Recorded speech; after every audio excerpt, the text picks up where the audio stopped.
And welcome back to Let's Play SpongeBob SquarePants Battle for Bikini Bottom. Last time, we completed what I consider to be the worst level in the game, and I also gave commentary like I suffer from a mental degenerative disorder. This time around, we're going to one of my favorite levels in the game, the Flying Dutchman's Graveyard. In fact, this level and the one after it are both some of my favorite levels in the game, and I think there's a lot of cool things to see in these, so I'm super excited to go through them. Let's enter the Dutchman's Graveyard to start, though, because it is next on the level list.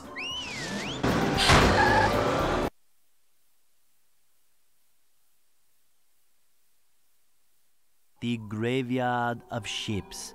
Somewhere among this haunted mess, a fearsome specter waits.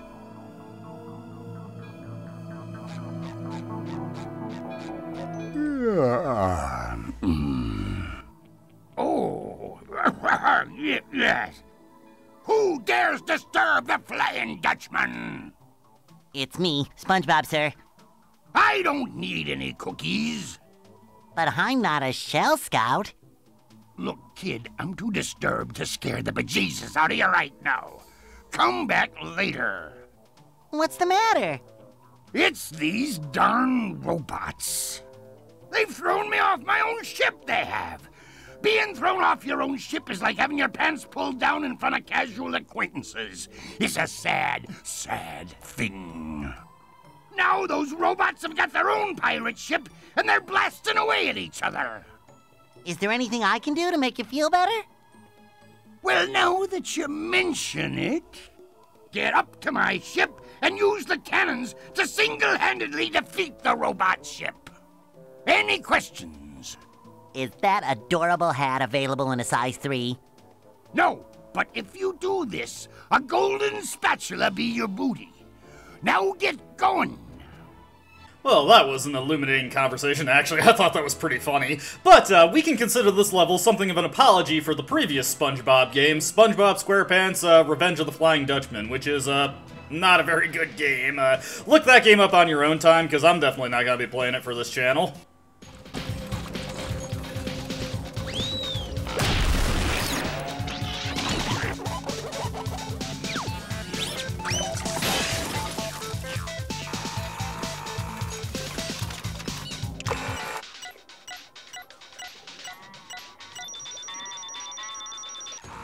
We've got our final new robot of the game. These guys that spit the oil bubbles at you that I'm gonna have to look up their name later in the police database. Anyways, they have a protective shield over them to start, so you just want to dodge their first bubble blow, and then hit them with a cruise bubble after. Also, as you can see there, the oil puddles do in fact create a slippy, slidey surface for you to go across, so do have to be careful when dealing with that. There's no reason to hit this way, because I mentioned this at the start of the Let's Play, and it hasn't really come up, but the two-way teleporting boxes, as long as you open the one at the opposite side, you know, towards the end of the section of the level, that will also open up the one at the start. So you only have to hit one of them, and it's a nice convenience thing if you happen to miss one. Anyways, the Dutchman's Graveyard has several puzzles revolving around wall jumping, and also we have this, these movable towers here. This one's very simple. Just move the first one forward, then move this central one back. You probably noticed the Cash Gate clam over there. We're gonna come back to that one in a bit, because we can't actually do anything with that right now. Let's take these guys out. Again, I'm gonna have to look their names up in the police database. Now, something that is very, very, very easy to miss, and this is usually where people miss 2 spatulas in this level, that little hatch up there, you can hit it with a cruise bubble. That will cause it to slam down and stop the flow of the toxic waste. This allows us to get 2 golden spatulas, one of them tied to that cash gate that we skipped out on earlier, and another one, if you can see right there, there's a little bounce pad and what seems to be a ship in the waste there. If you close the hatch, it lowers the toxic goop enough that you can jump on down here, and once we make our way down, you'll see that there is a golden spatula for us. You have to close the hatch in order to get this. Well, okay, there are bugs that allow you to get under the toxic goop, but obviously that's not the intended method, so you have to close the hatch to get this the proper way. Once you've done that, you can head down here. Okay, dying works too. I was supposed to land on the bounce pad, but it's not a huge deal, because this opens up, or rather, it puts us by the checkpoint so that we can get back to the cash gate over here and get the golden spatula that I missed. Oops, I did not see the Thunder Tiki there. Alright, let's feed this guy 2,700 shiny objects, not golden spatulas. That would be a tough order to meet. As you can see, cash gate tolls actually don't really get that much more expensive throughout the game. Like, what, from the very beginning, like, most of them were like 2,300 or so. Anyways, hitting that clam there, or feeding it, will open up this treasure chest, opening up this switch, which opens up that cage with the golden spatula at the end of this path. We need to use the sponge ball in order to get here. You want to slow down when you're coming up on these turns so that you can maneuver a little bit. If you end up dropping the sponge ball too early, you are not going to be able to make it to this golden spatula in time. We've got plenty of time to spare, so I can just break the sponge ball there and grab the golden spatula. The Dutchman's Graveyard is a much shorter level than the Kelp Forest. As you can see, we got 2 golden spatulas in about the span of a minute, so we'll be out of here much more quickly. It also has the least number of socks of any level in the game at 3, so not too many to collect right here. As you can see, there is one right over there, but we cannot get it as SpongeBob. Okay, again, there are glitches that allow you to get it as SpongeBob, but we are not going to be using that in this Let's Play. Mostly because they're actually pretty difficult to perform and take a ton of practice to get right. But they revolve around using the cruise bubble and the bubble ball in tandem. Again, anybody who's familiar with the speedrunning scene of this game will know about these tricks and cruise boosting. Now that we've gotten the 2 golden spatulas we could get from lowering the waste, we can now set about solving the rest of the tower puzzles to create the wall jump chains that we need to. Let's just hit this one over. We'll ignore that Chuck there since he's kind of difficult to hit and he's not really a big issue for us. And then we just want to hit this one over here. My working of the right analog stick is not exactly on point right now. Wall jump up here, make our way back here. If you want to, you can get that purple shiny object. I don't need it, though. We should have more than enough shiny objects for the rest of the game. In case you forgot, we bought the last golden spatula from Mr. Krabs at the end of the previous video. I want to hit this Chuck, darn it. There we go. Just use a bubble bash. It's much easier, much more straightforward. Ah, man, couldn't set up the combo by hitting that guy into the Thunder Tiki. Alright, so let's break this guy's bubble. Man, yeah, it's a little difficult to hit that with a bubble spin without getting hit in the process. As you can see, in addition to having the barrier, he also takes 2 hits from the bubble wand in order to kill, so defeating him with a combination of a cruise bubble and a bubble bowl is usually a pretty effective strategy. Or why not just use 2 bubble bowls? Also effective. As you can see, that takes him out in 1 hit. Alright, let me see here. Actually, forget the order that you want to do this in.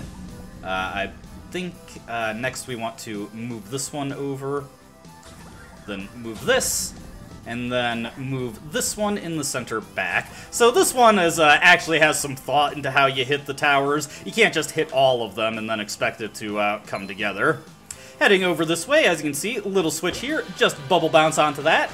We'll create a break in the mast that will allow us to get to the next area, so let's make our way over there. We could destroy the Duplicatotron, but at this point, it's just shiny objects that we don't need. I've made sure to have enough so that if I play through the level normally, I should have enough for the cash gates at the next toll booth. Let's pop open this box, just so I don't forget later, and let's grab our golden spatula to close out this area. So, how do we get that sock? Well, like every other level in the game, we can switch characters when we find bus stops, and for this level, we have Sandy. If we return to this area as Sandy, Texas grapple points will drop down that will allow us to get the sock. So let's head into the next area and find that bus station.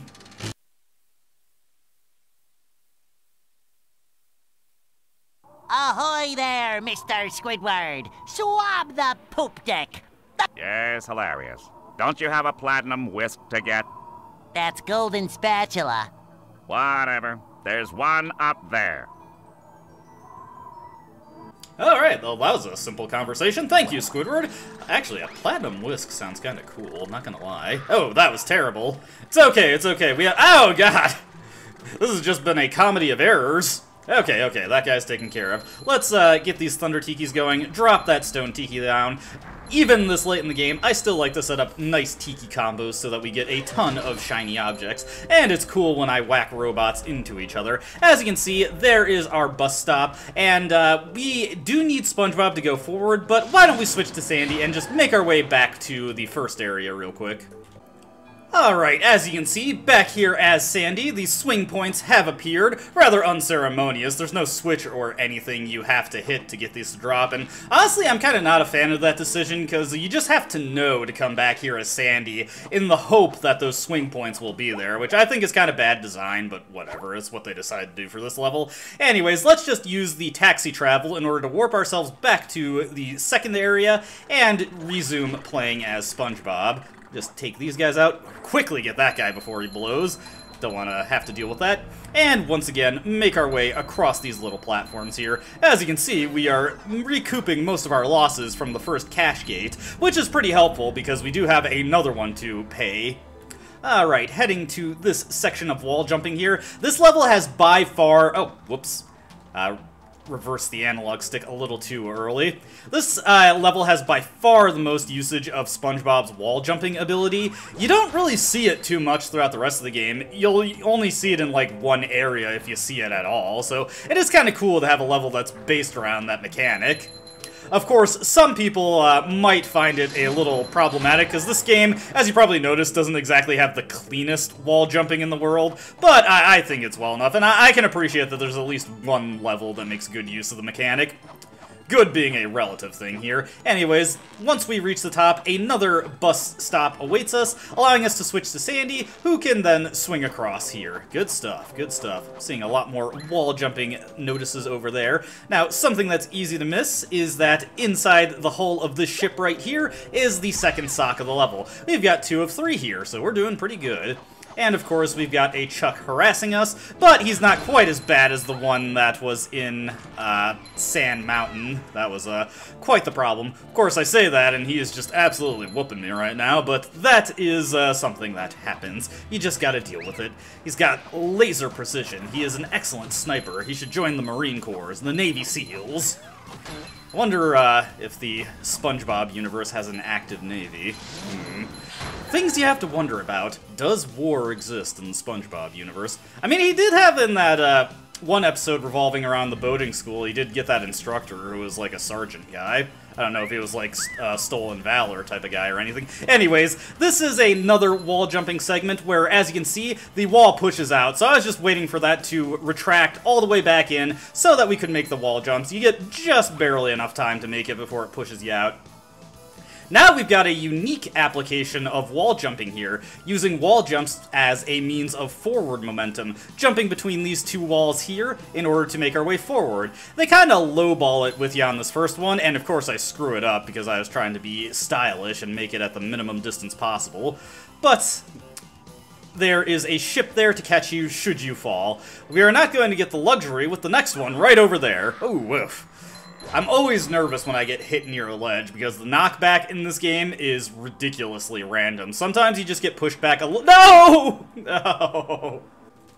As I said, not exactly the cleanest wall jumping mechanics in the world, but we're managing, we're managing. It's only gonna get worse from here, so if you're already having trouble, God help you. Anyways, let's just use a cruise bubble to— Oh, what the heck? I must have detonated prematurely before it hit the barrier. Alright, hit him with a cruise bubble, and then send a follow-up. There we go. Yeah, you are completely vulnerable while using the crew bubble. SpongeBob just stands there, so any projectile sent his way more than likely will hit him. Let's, I think I can detonate these all at— Actually, yeah, let's feed the clam to get the— well, not the final, but one more bungee hook for the game. Or is that the final? Actually, I think that might be the final one. I don't think there is another one in the game, so yeah. Last bungee hook. Savor it while it lasts, because this is a simple one. It is one of the ones that we've seen so many times in the game, where you just hop on, bungee on down, and you get a golden spatula. Ain't life grand? Alright, but last bungee hook of the game. I'll miss them. Not really. Anyways, here's where people start to really struggle with the wall jumping. We have to jump between these 2 moving tarps as they are crossing this gap here, which is a little easier said than done, as you can imagine. But, oh, looks like, yes, made it no problem. I believe there's a checkpoint coming up, so we don't have to worry if we fall here. Of course, the Chuck is going to do its best to make sure we do, and I was jumping over a gap there. That actually got a little scary. Unfortunately, it does not look like there's a checkpoint, so I was wrong. I am down another one. Here's another one where it's definitely pretty rough. This monstrosity of rotating wooden planks that have wall jump points on them. You have to time it so that you get across them, or you're wall jumping just as a plank is moving towards you. And, yeah, this one's a little rough to time. If I keep screwing it up, I'll cut ahead. The first time I came across this, I did it first try, and then in successive playthroughs, I had a tendency to screw it up a lot. Oh no, like there.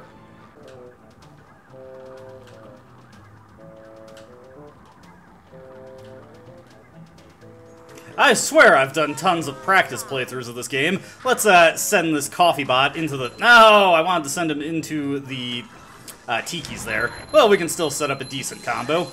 And just keep hitting this guy and, whoa, leave me be. Do not kill me. I worked so hard to get here. There was one playthrough where I was jumping across these platforms and I kind of misjudged where I was going and fell. I've also been knocked back down by those robots, which is more than a little frustrating, as you can imagine. We've opened up our teleport point with the cardboard boxes, though, so we are fine if we screw up. We can just warp back to Squidward and warp all the way here. Heading over here, looks like Mr. Krabs has taken up residence in the Dutchman's ship. Ahoy there, SpongeBob! Swab the poop deck! Oh, I already did that joke with Squidward, Mr. Krabs. Yes, well, it's a good one though, eh? Oh, sure is. Here's what you need to do. Destroy all the power generators on the robot ship. Once the power is off, you'll be able to shoot the Dutchman's cannons to destroy the robot ship. Cannon do, Mr. Krabs.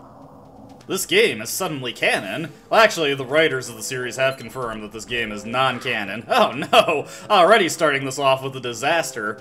Anyways, I feel like, just listening to that cutscene there, I personally feel like, oh my god, I personally feel like that we have been robbed because we missed out on an opportunity to hear Clancy Brown say, destroy the power generators on the robo ship.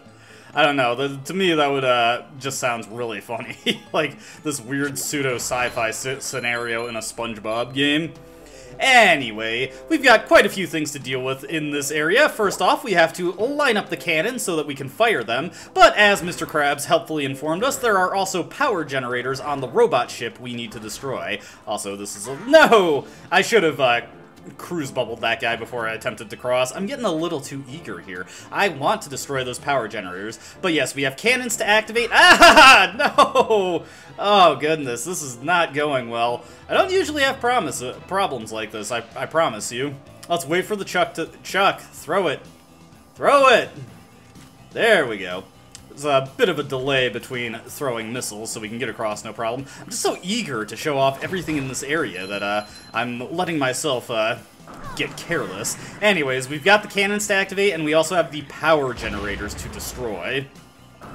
There is actually a bit of an amusing oversight where if you activate all the cannons but don't destroy all the power generators and then fire the cannons, the game puts the warp point for the boss fight of this area into your objective list, and if you select that, it just lets you warp to the boss fight without actually properly firing the cannons. Little amusing.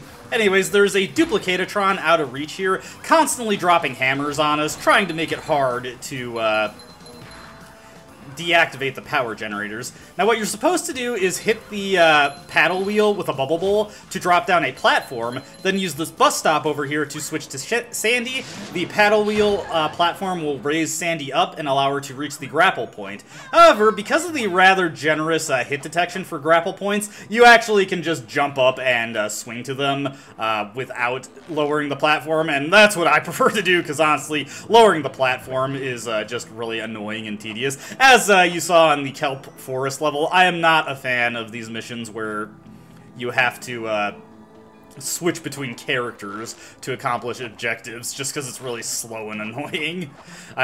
Kelp Caves is easily my least favorite section of the game, just because how slow and boring it is. Let's destroy the Duplicatatron here, get these small guys. Hey, no. There we go. Sandy just got a triple combo there. All the robot cannons, not, well, robot generators, have been destroyed. They're not cannons, game. They are generators. So now we can move on with getting our cannons lined up. You'll probably notice that there's a little platform jutting out there that we could drop on down, but there's nothing there for us at the moment. Jumping up these platforms, I recommend using the glide just to give yourself a little bit of air time in case you mistime the jump and are coming in a little too low to get on them. Or would be coming in a little too low if you did not have the extra air. Want to wait until that Chuck throws his missile to try and move forward. There's not really any specific reason to come back this way, save for the fact that there is a sock right there. So we want to lasso on down, just get in position of the sock, and grab it. That is the final sock of the level. Once again, we can just have Sandy swing on down over here, get the grapple points without having to hit the paddle wheel, and as you can see, there is once again another convenient bus stop located on the Dutchmans Ship. Can't imagine how much traffic this place gets. How many times have I made that joke? Well, you're not tired of it yet, are you? Activating the final cannon here. The button to fire them opens up, as well as a Golden Spatula. This is the third to last Golden Spatula. The next to last Golden Spatula becomes available after you activate all the cannons. A little bounce pad will appear there that bounces you up to the crow's nest. 2 spatulas in the span of 20 seconds. That is some efficiency right there. But that is, of course, not the only thing left to do here. We have to fire the cannons properly. Let's get our reward from the Flying Dutchman. I said let's get our reward from the Flying Dutchman.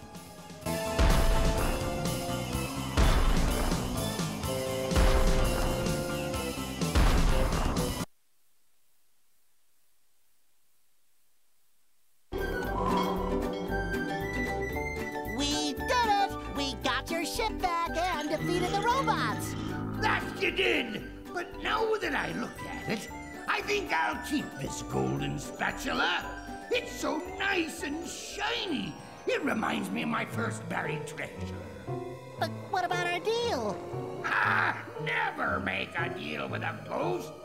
Deals don't mean anything to me, except for that great deal I got on a butter churn back in 1873. What a prize, I tell you, nothing beats creamy hand-churned butter. Wait just a cotton-picking minute, Butter Boy. We did all that stuff, and you're backing out like a sea weasel. Sea weasel? Them's fighting words. If you want this gold thingy so bad, come and get it. You're on. You guys ready for the most boring boss fight in the game? Because that is the Flying Dutchman. Although he does have the unique quality that he's the only stage boss that is actually fought with a character that isn't SpongeBob. It's small. It's the little things. It's the little things. I do appreciate that Sandy gets a lot more floor time in this level than she did in Sand Mountain. Sandy is probably my favorite character to play as. But yes, the Flying Dutchman fight is extremely boring. He will fire his mystical ghost I-beams at you, and after enough volleys of the I-beams, he'll start breathing fire like King Boom Boo at you. Just get behind him and grab... Actually, this fight is exactly like the King Boom Boo fight from Sonic Adventure 2, now that I think about it. I mean, obviously, it controls a bit differently. Anyway, you just lasso his tail, cause him a wee bit of pain, and then he resumes firing his heat vision at you. My sulfur vision. The SpongeBob reference for every occasion. This is a bit more effective than Barnacle Boys, though.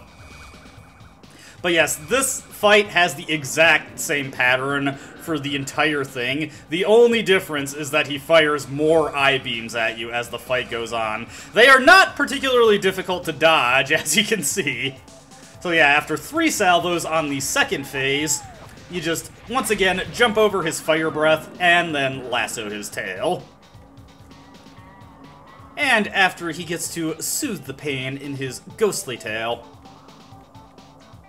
once again, more I-beams. Flying Dutchman is not very creative with his plan of attack. We can't even expect to get 2 gold doubloons out of this. But hey, at least we're getting a golden spatula, right?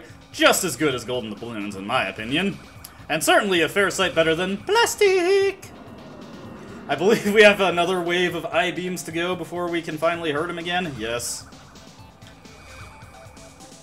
god, his aim is getting even worse as the fight goes on. What are you trying to do, Flying Dutchman? Ah, no! I was so hopeful. So yes, after 4 waves of I-beams, then we'll get an opportunity to hurt him. There we go. You got some stank breath, man. And with that, he's been defeated. Had enough, you dirty ghost? Dirty? I'll have you know this jacket has been cleaned twice. Everyone stop fighting! I think I have an idea! Here you go. Oh, it looks like my ship. It's even got all the little mold that flies. How thoughtful. All right, you little rapscallions. Here's the Golden Spatula. I like that little high five sound effect they included there. And once again, SpongeBob saves the day through bubble art. He's so talented like that.